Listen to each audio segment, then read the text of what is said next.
Welcome back. So let's start our tour of the left side toolbar in Express PCB Plus. Now, please remember, I am not an expert at Express PCB Plus in any way, shape, or form. I'm going to show you what I know about these tools. Now, there may be hidden functions I'm unaware of, and if so, mention it in the comments section, and I'll put those comments or suggestions into a follow-up video in the future. Now, I think I'll just start with the basics of the hole and pad tool. In later videos, we will discuss how to edit holes and pads and a couple of major pitfalls that exist with the hole and pad tool. Again, I want to remind you that you can select the select tool by pressing the escape key on your keyboard. Now, I mention this because we will be using the select tool quite a bit in all of our future demonstrations. Okay, let's discuss the hole and pad tool. So to select the hole and pad tool, I can either move my mouse up to the hole and pad button like that and left click on it, and you'll see that it turns green. Or I can use the keyboard shortcut H. Now, when I move my cursor over into the drawing area, you can see that the hole and pad icon looks like this, a plus sign with a donut attached. Okay, let's get the basics out of the way. After you select the hole and pad tool, you'll need to decide what type of pad you want and the dimensions of that pad. So up here on the ribbon is the hole and pad box. Now, these buttons here select the type of pad you want. Express PCB Plus comes with 11 different types of pads that you can use, and we'll discuss each one in more detail in a moment.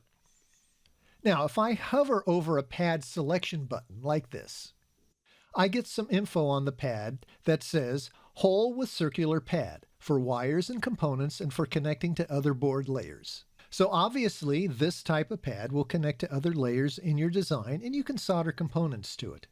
Now before we start inserting pads into our drawing, let's look at the different kinds of pads that are built into Express PCB Plus. Now stand by while I open another drawing. Now, like I said, there are 11 different pad types built into Express PCB Plus, and you can group them into 3 categories: vias, pad with hole, and pad without a hole. Now, in the first group, which is actually only one item, is the via, or via, depending on how you want to say it. The via allows you to make an electrical connection between board layers. Now in a 2-layer board, it would be between the top copper and bottom copper layers. The via is a plated through hole, and it can have different overall outer diameters and different hole diameters. Now the via is just for layer interconnects and is not intended for inserting wires or component leads, though you can cheat and do it if you want to. Now the next group are pads with holes. These pads are for inserting wires or components. In this group, the pads are etched on both sides of the board, top and bottom copper layers, and have a hole that is plated through for connecting the different layers of the board, and this hole can be used for the leads of components or you can insert wires into them. The selections in this group are hole with circular pad, hole with square pad, hole with octagon pad, hole with long pad, and hole with offset pad. Now the last group are pads that are only etched on one layer of the board, either the top copper or the bottom copper layer. Now these pads do not have holes and do not connect to other layers. They are used for surface mount components or as soldering pads. The selections in this group are circular pad, rectangular pad, octagon pad, long pad, and offset pad. There are a few things to remember when placing a pad. The first is a pad will always center on the hole in the pad. The hole is the origin point for the pad. Now for pads without holes, the pad will center on where the hole would be if the pad had a hole. So with an offset pad that doesn't have a hole, it's going to insert right there. That's going to be the origin point because that lines up with where the hole is in the hole with offset pad. Same with long pad, it will insert centered on this point, just like a hole with long pad will insert centered on the hole in the pad. And that applies to rectangular pad, it will line up with the hole with square pad, and circular pad, that will line up with hole with circular pad. Now, the next thing to remember is a pad or via will always insert with the last values that were used or entered into the data fields in the hole and pad box. And that means the hole and pad data fields diameter of pad, diameter of finished hole, or the hole and pad drop-down menus. And also you can use the size and position box, height and width data fields. Okay, so let's insert some pads. So here's my blank board, and as you can see, we have the hole or pad tool selected up here. So what we're going to do is we're going to select a classic round pad with a hole in it. This is also known as, in the Express PCB Plus world, as a hole with circular pad. So we'll come up here to the hole and pad box up here, and we'll select hole with circular pad. And we'll click on it, and as you can see, the button turns that odd yellowish color like that. And then I'll come down here and I'll place a pad. Now I can continue placing pads wherever I need them like that. And when I have all that I need, I can stop placing pads in one of three ways. Now I can press the Escape key twice to go to the Select tool, like this. Or let me go back up here and select hole or pad. And after I place my last pad, let's place a pad there, I can right-click on my mouse and come down here to Select None and select that. Or, let me place another pad, I can come over here and I can go to any other tool that I want. So in this case, let's select Trace. Come back here, and now you see the Trace tool is selected. Now, just as an aside, I don't know why we just can't right-click to stop placing pads just like every other tool in Express PCB Plus. It seems to me it would be a lot easier than the way it works now. Now, if I want to change to a different type of pad, I need to either press the Escape key twice and then select the hole or pad tool again, or right-click on the mouse and get the Select None option from the drop-down menu before I select my new pad style or size. Now this is because after you place a pad, it stays highlighted. So always deselect the last pad you place before selecting a new type of pad. Now I go on a rant about this non-feature in another video. In fact, that'll be the next video. So I've now deselected my last pad, and in this case I did it by selecting the Trace tool. And now I want to place a long pad. So I will go and select the hole or pad tool again like this. And then I'll come up to the hole and pad box and select hole with offset pad right here. And then I'll come down here and I'll place my new pad. Let's put it right there. Now, I can continue once again to place pads on my drawing to my heart's content, and this time I'm going to stop placing pads by pressing the Escape key twice like this. And if you look over at the left, you'll see the hole or pad tool is now deselected, and the Select tool button is now green. Okay, stand by while I erase all of this that we got here. All right, let's talk about how to change the size of pads. Now, when you select the hole or pad tool, let's go do that. We'll click on it right there. Now, remember, I could have used the keyboard shortcut H for that. But when you select that hole or pad tool, you also activate items up here on the ribbon. Now, part description on the ribbon is now active, and I can add various tags to the pad if I want to. Also, some of the data fields in the size and position box also become active, and I can place my pad accurately by entering XY numbers. The width, height, and angle data fields in the size and position box also become active.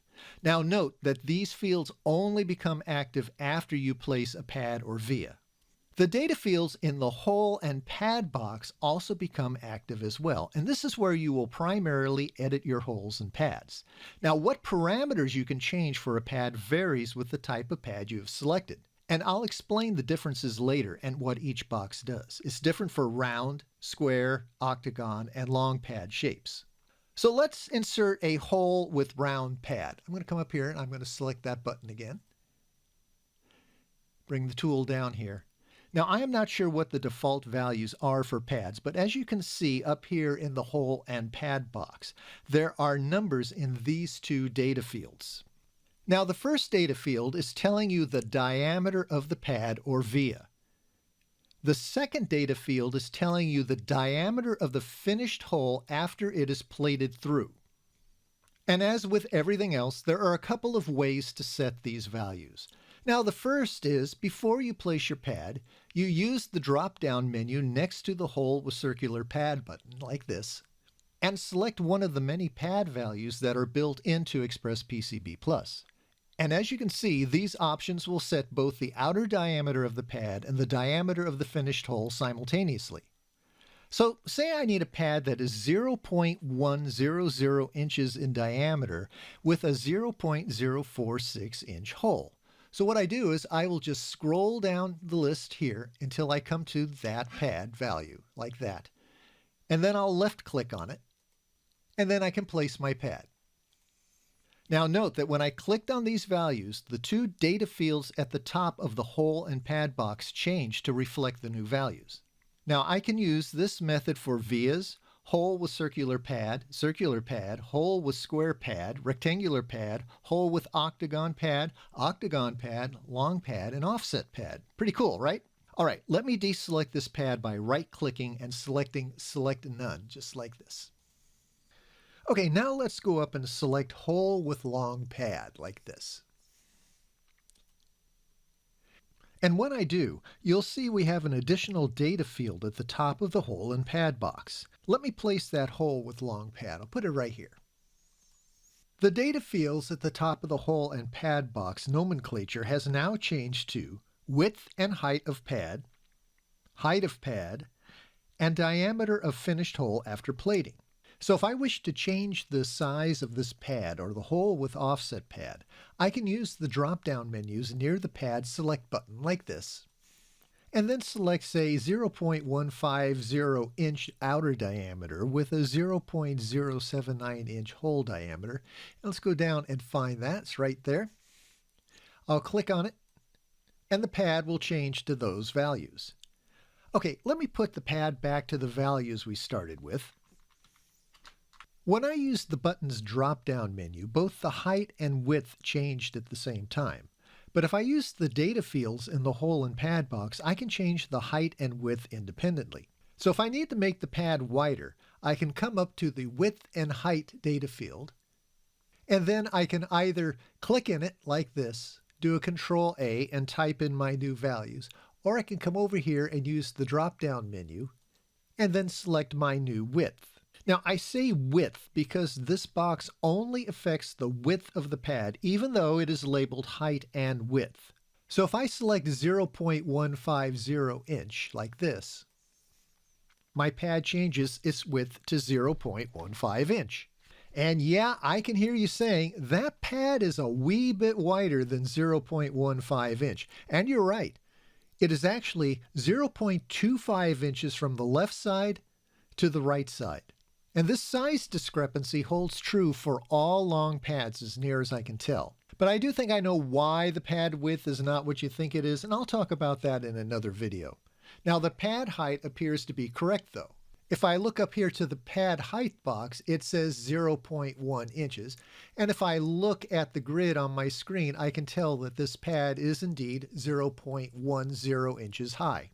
Now, if I want to change the height of the pad to, say, 0.2 inches, I can come up here to this box, click on it, scroll down, find 0.200 inches, click on it, and now the height has changed to 0.2 inches, as you can tell by looking at the grid, and the width has changed to 0.35 inches from left side to right side.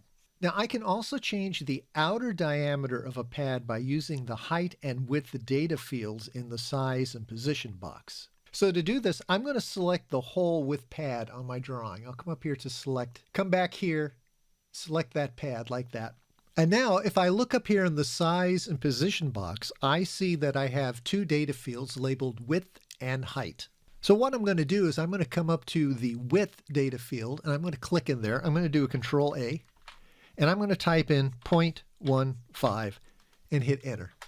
And my pad, as you can see, changes to 0.15 inches in diameter. Now note that both the height and the width data fields did indeed change to 0.15 inches. Now I could have also typed in 0.15 inches into the height data field and I would have gotten the same result. Now I can also do the same thing with a long pad.